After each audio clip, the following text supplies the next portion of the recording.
It'll come as no surprise that Disney is a large corporation. Also unsurprising is that, as such, they like to make a lot of money with the minimum outlay or minimum effort possible. And a lot of people have taken a very cynical approach to this spate of live action remakes that they've been doing.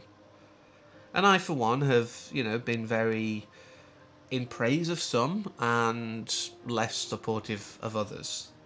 I obviously covered Beauty and the Beast a while back, and I enjoyed that take. I enjoyed what it did differently. It answered some of the questions.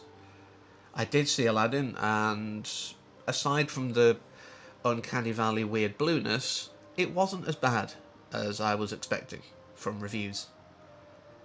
Now, I have always said that I like to go into my own reviews and analyses completely fresh without anyone else affecting my judgment.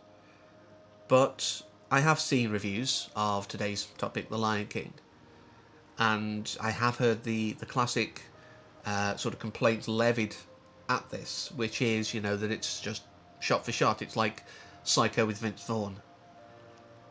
It's also weirdly jarring, the emotional performance of the actor versus the less sort of mobile face, if you will, less reactive face to what's being said of these hyper-realistic animals, or photorealistic animals, should I say.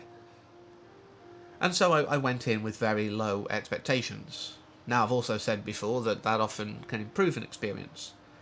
And knowing that I wasn't going to be wowed I was going to be wowed by the technical achievement. On a technical level, this is a great piece of work. Everyone who worked on making this happen from that visual perspective should be very proud of themselves. I could believe that I was actually watching the old kind of nature documentaries that are voiced over. It wouldn't have been outside the realm of possibility because they did a really good job. But, I wasn't really expecting much more than that. And I enjoyed it for what it was.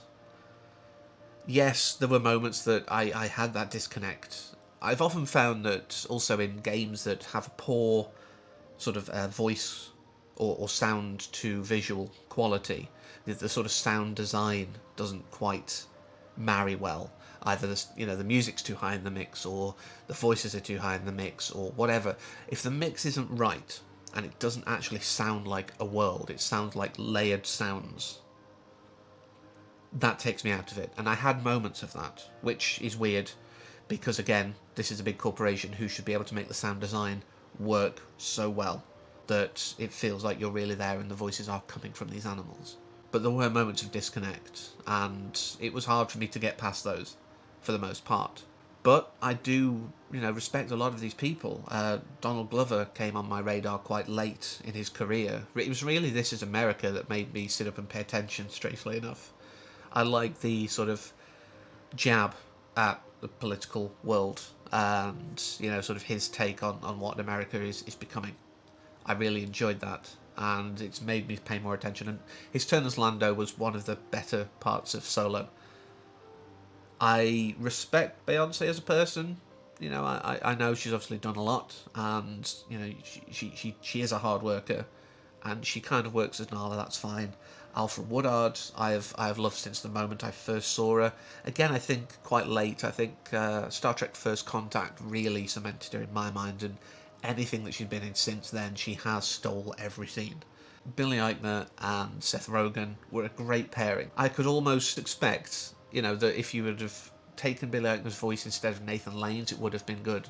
And I don't mean that as a disrespect to Nathan Lane. I mean that he served the role well. And same with Seth Rogen. He's made that role his own, and they were one of the better parts, I think. Their interaction, was great. And of course, I've seen the memes going around saying, be happy that you live in a world where James Earl Jones survived long enough to not voice Mufasa just once, but twice. But this was, strangely, and I know I'm probably going to get some hate for this was one of those disconnects. He didn't sound like Mufasa anymore. Not entirely. There were moments where it was, again, that, oh yes, this is Mufasa. But there are other times I was hearing a pretty old man reading some lines in a room. And there are people who've said, who else could voice Mufasa? But all throughout when I was watching the scenes and those moments that I had the disconnect, I was like, Liam Neeson could have probably done it. It wouldn't have been exactly the same, but Donald Glover isn't Matthew Broderick. None of these people are exactly the same. He's the only consistent thread. But I think my Liam Neeson thing is mainly due to the Lion Witch and the Wardrobe film. His turn as Aslan just makes me think of him as a lion, maybe. I don't know. But, while a lot of people will be leaning on the nostalgia of that, if you will, that was one of the disconnected moments for me. Which, it might be because it's the same guy. Everyone else is different, but that's making me remember that this is a redo. I don't know. I can't put my finger on why I couldn't deal with Mufasa being voiced by the same guy. Like I say, it might be because he's older and the tone of his voice, the texture of his voice has changed. But this was mostly enjoyable, like I say, and I went with one of the best people, or one of the worst people, to go with, however you look at it. Someone who is a die-hard Lion King fan. Now, because she doesn't like to be on video and stuff like that all the time, I did ask, if she wants to give her thoughts, but I'll sort of give what I understand of her thoughts here. And as a fan, the nostalgia glasses were clearly on. It was very much a new way for her to experience something that she'd loved and grown up with. And that's fine. This is part of the audience that this film is aimed at, to be fair. But I could see elements, because when I was growing up, I was never a massive fan of the film anyway. It was like, oh, that's okay, and occasionally I'd get like songs in my head, but it wasn't something that really stuck with me. I liked some of the interactions. I liked Rafiki's like crazy old man vibe, which is replicated sort of well here. He loses some of the mysticism, but he's still interesting. He's still kind of a bit touched. And, he guides Simba, obviously, in the same way to realise who he is. But like I say, I wasn't a massive proponent of the film. I could take it or leave it for the most part. But watching this, as I say, with a fan, knowing who she is and how she's loved it for years, I could see some of the philosophies in there. That it doesn't matter what you've done, you can strive to be better. And things like that, and just remembering who you are on the inside. No matter what the world tells you, being true to who you are is very important. I don't think it's any surprise that this is a person who also loves Moana, because both of those messages are the same.